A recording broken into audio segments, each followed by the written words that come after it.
Testing, testing, testing. JB here. Hope everyone's doing outstanding. April 16th, 2024. It's a Tuesday. We have about 3 hours to the close here. It's 1:08. Talk really quick about the markets. Going to talk about DELL like I always do. Talk about some of the hedges I've been putting on. Talk a little bit about Netflix and go from there. But interesting few sessions here. The SPY is chopping around here this since the morning between 503.50 and 505. The VIX is actually down 4% at 1843. Just watching those things for now. I was talking yesterday on the audio, and then we had the pull from, well, we had already reversed the gap higher, and then we just started to melt down at 1 o'clock after the report came out that Israel was working on some retaliation for the Iran attack. Right? I think that's the wild card. And I think if you look at the market, uncertainty is not good for markets, right? So the uncertain thing is what would they do, and if that would escalate things. And Iran's already said any retaliation will be met with even stronger force, whatever. So, again, I'm glad nobody got hurt or lost lives over the weekend. I hope this gets squashed, and then we can, work on the market, find some footing. But if not, I think that just puts a cloud over what's already been kind of a choppy situation with yields continuing to go higher, the U.S. dollar hitting highs we haven't seen in years, and then you have oil. And oil's, especially if there is some more geopolitical situations that pop up in the Middle East, that'll be that triple-headed monster will keep rearing its head, and at some point it's gonna take a toll. So I talked about 504.50 on the SPY since this, pretty much. I guess I don't know if I have to go back and look at the watch list, but it's probably sometime since March. And sure enough, here we are, closed at 504. I think it was 504.54 yesterday, and now we're underneath it at 504.60. So hopefully can get back over that handle, start working its way back up. We are under the 50-day moving average for the first time since last year. You see a lot of that chatter recently, especially the last couple sessions. All these stocks, I think more than 50% of the S&P is under its 50-day moving average now. So typically that's a trend, right? So you don't want to see, when you have the moving averages above the 50-day moving average, that means we're in uptrend. When it's below the 50-day moving average, that could start the possibility of a downtrend. We're also, the S&P is down two weeks in a row, and now we're looking for a third session of red. So I'll continue to watch the VIX as an indicator. It seems every time we have a big sell-off, the VIX has been preceding the big move. I talked about Friday's move when all of a sudden the VIX was up 24%, and the market was still not at the lows that we saw Wednesday after the CPI data. It kind of like tells the story. So those are areas I'm watching. I mean, if things get a little dicey for 487 or so on the SPY, that's probably the first target, and then you start looking. 480, 482 or so. That's what we hit in February. So those would be spots I don't want to get my bear suit on. You start looking at what would be, a 10% correction from that would be 50. So we were at 525 on the SPY. So, was that 478 or so would be a correction territory. Sometimes it's almost good to get that out of the way, peel off the Band-Aid, get a correction out of the way, and then we can work our way back. But I think for that to happen, there will have to be some kind of geopolitical situation. Because I still think, and I think Pinto posted it, the companies that have already started to report earnings, I think it was like 90% of them are beat and raised. Earnings continue to do well. We had the retail sales data yesterday, stronger than expectations. So the economy is doing really well. I think if we shake off some of the concern here, especially with the tensions going on, I think we can head higher. But I'm not going to be in a situation where I don't have puts if we do some unexpected thing happens overnight or what have you. So that's the markets. I still think constructive, maybe some chop here, find some footing, maybe we can bounce into the end of the day, hopefully get back over 504.50, 504.50, but I'm still on the fence here. I'm not getting my bear suit on, but I'm certainly more open to the possibility that there's more downside coming as opposed to heading back near 520 on a SPY short term.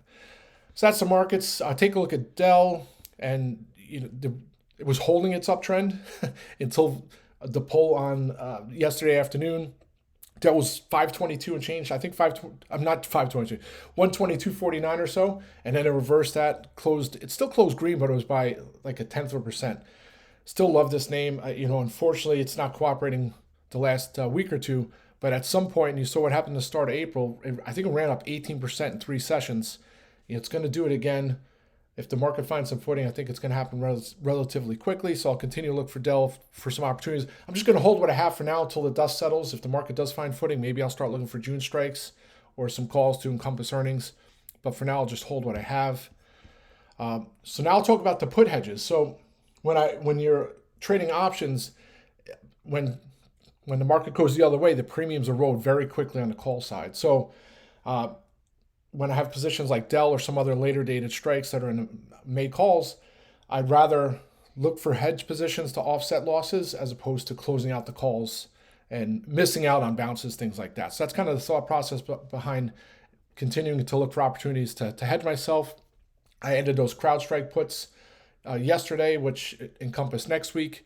And I also added the MDB puts. And I've talked about MDB and Snow for a little bit, and I actually like Snow after its CEO bought some shares in insider buy, but it seems like once it got that bounce, it's been sold ever since, which leads me to believe that people kind of not exiting the cloud space, but maybe there's still more selling to come in that area. So I look at MDB as another name, kind of a sympathy play.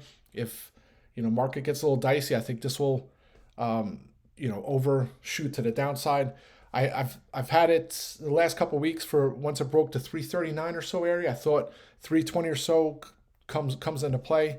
Still think that could happen here. I got some strikes that expire this week. I may look for some other strikes if things do get dicey. You pull it out a little bit and you can see once it breaks 339 or so, then down to 325. And I'm not saying it gets down into the 290s, but back in June when it had its great earnings in 2023, that's where it bounced from. It went from 290 or so all the way up to nearly 375. So there's an air pocket between the 325 and 290. And I'm not saying all gaps get filled, but when I look at names that possibly could pay well on the put side if we do get some weakness, MDB is a name that comes to mind. And CrowdStrike, I put on the watch list. Great stories, right? Avago's great story, Palo Alto's great story. But when you get sell-offs, the momentum names tend to sell off quicker than some of these other value names or what have you. So, and especially with some of these names being up so far, so quickly over the last couple months since October, November, I'm not saying it gets down, some of these names get down to that level, but I think there's opportunities, and that's why I look at a name like CrowdStrike, which has had a decent pull from its highs already, but I think now it's down under 300. I put on the watch list. I'm like, call me crazy, but I think get to 275 or so. If we do sell off. So that's kind of the thought process why I looked at CrowdStrike and MDB on the put side.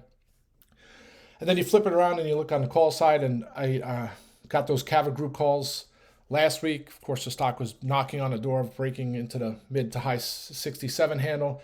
Reverse course closed down, then it closed down another 3% yesterday. Bouncing today, Wedbush kept an outperform rating, raised their price target to 74 from 65. Just a great story. It's one of those names I'm going to continue to watch, especially CMG is going to have their split soon. So I think this could be one of those names that I'm not saying it's going to take over CMG as the popular casual dining name, but it could be one of those names that overshoots.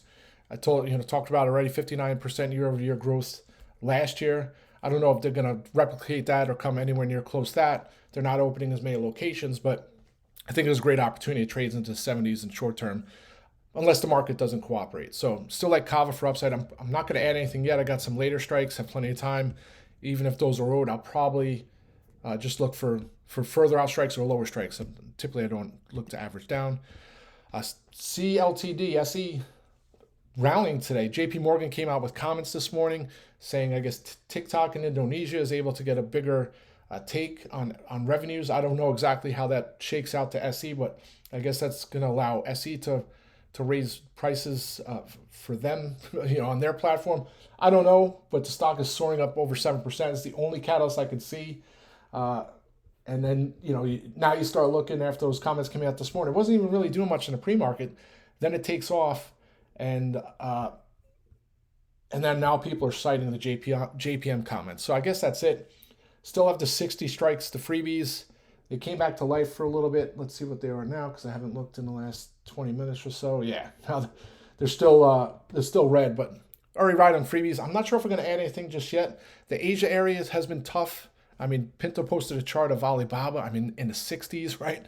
Just remarkable. Take a look at a Baidu, which would be a name I like in the Chinese. That's at lows near 95. And I'm like, does this continue? It's trying to time this and trying to catch a falling knife. So I like SE, but I'll probably just sit on the sidelines for now because I'm a little concerned about trying to time some of these plays. So that's SE, but nice to see it go. Maybe some hope if we do rally. Maybe SE is over $60 to end the week.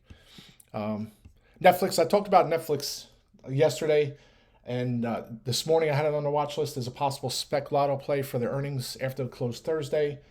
Take a look at it today. It had 2 price target upgrades, and I posted this morning.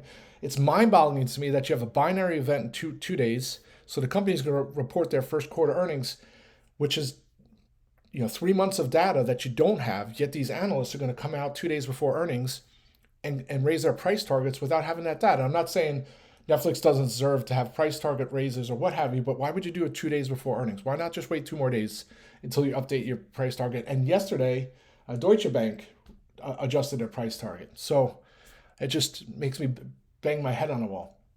So, I put the implied moves from their earnings last couple years, and I think 2 years ago it dropped 35% or so. I'm sure their earnings is going to be great. People, the big number that everybody always looks at with Netflix is subscriber growth, and what does that look like? So we'll have to see how that plays out. Probably now is a good time because it's back at the levels it was yesterday before the pull. Let's see, did it hit 620? Actually, it was 630 yesterday at the open.